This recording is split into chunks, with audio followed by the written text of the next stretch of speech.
Welcome to FarmRPG. Belligan here. Today we are talking about the Hayfield. This is a new edition that has come out of beta testing recently that is very similar to the Ironworks in how it works and the economic sense of the Hayfield, although you have a little bit more flexibility with how to use it.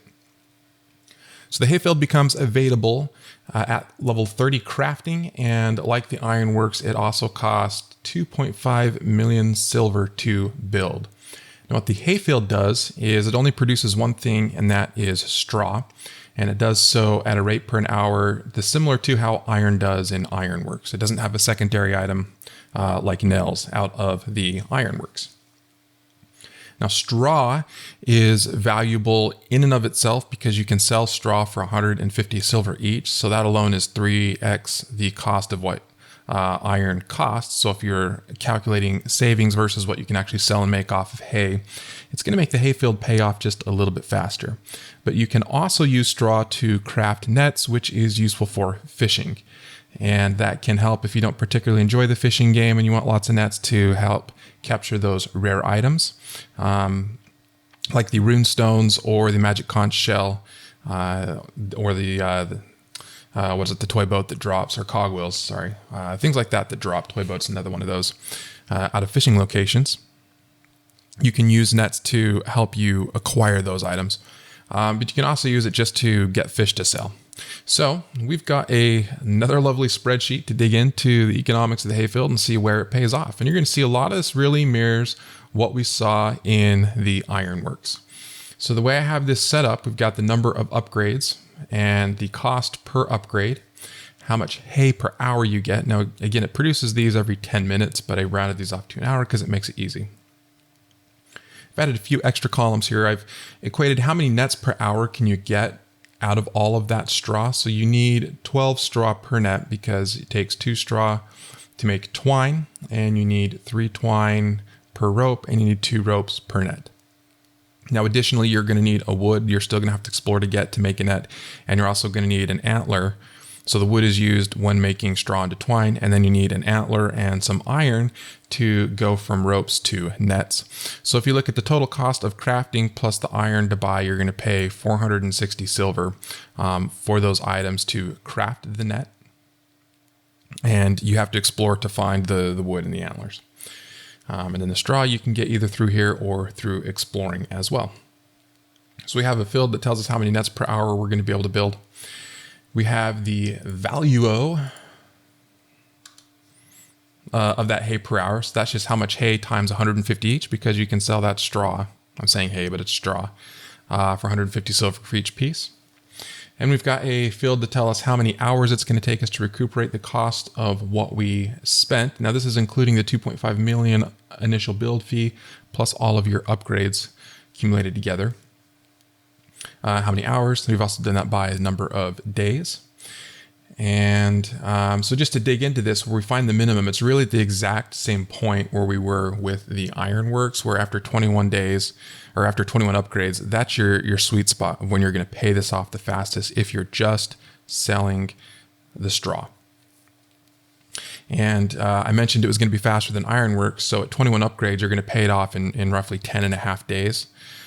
With the Ironworks, if I come back to that, it was going to take you about 30 days. So about 3 times as quick you're going to pay it off. That makes sense because we're talking about a 50 silver saving versus 150 sell price, 3 times the difference, minus the nails in there that are kind of negligible. And that's what you will get, how quickly you can pay this off.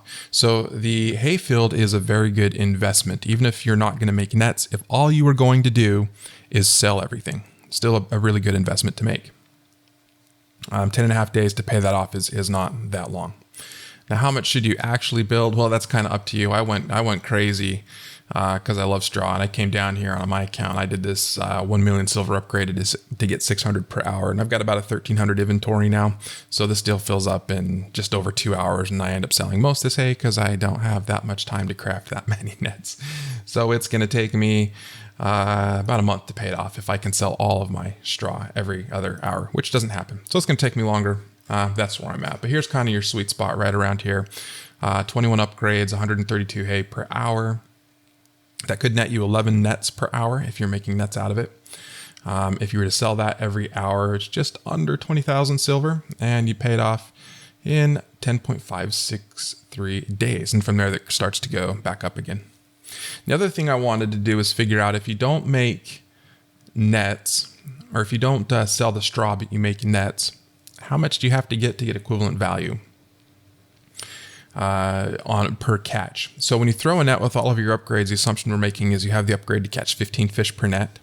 So the way this math works out is basically you have the cost to craft a net times the number of nets, that's 460 times D2, plus E2, which is the value of the hay. So I'm assuming we need to get more value than if we'd sold the hay, plus the crafting cost of however many nets we're going to make.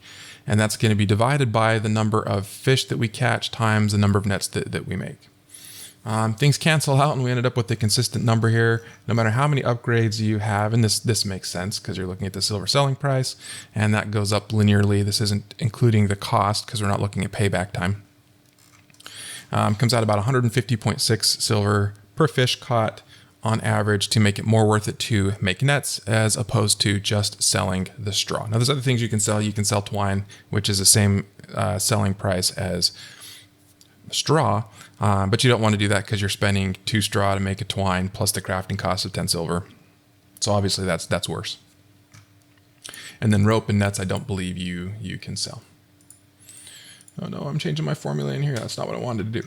All right, so where do you need to fish to get 150.6 silver per fish? We do have some charts in the wiki, and this is called fishing drop rates. I did not put this together, but it's a lovely chart anyway, taking some average values of fish caught and how much you can expect to catch per fish.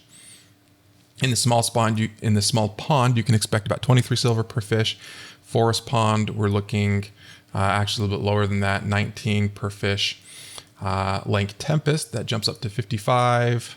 Farm Pond, that is up to 30. Small Island, 136. So we're getting close. Crystal River, 105. That one actually drops in silver caught just because of some of the items there. Emerald Beach is where we make a jump up to 275. So if you can use your nets in Emerald Beach, that ends up being better financially to make nets and cast them out here as opposed to just selling the straw. Granted, that's a fair amount of time to craft these nets, and you have to have the materials from exploring, but that's kind of your break-even point. If you get to Vast Ocean, it's even better. You're averaging about 614 per fish. Now this is assuming no perks on your silver selling price. If you've got the 60% increase on your silver selling price, anywhere over here, so even Crystal River or Small Island, both are going to be put you over that threshold when you take those values times 1.6. Now there is a chart in here for Lake Minerva. This was before the price nerf. So they're saying the average fish is about 5,000 silver. I think this is probably going to be closer to 3,000 silver after the nerf.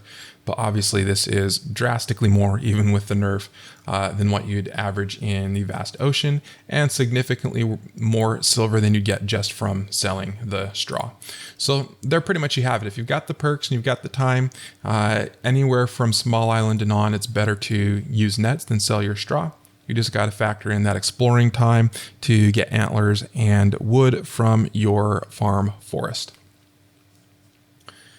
All right, so that's the economics of hayfield. It's pretty straightforward in that we could mirror a lot of what we saw in the ironworks, but if you're thinking about it and wondering if it's a good investment, I would say it's a better investment than the ironworks overall, and one of those that you're going to want to build as soon as you can.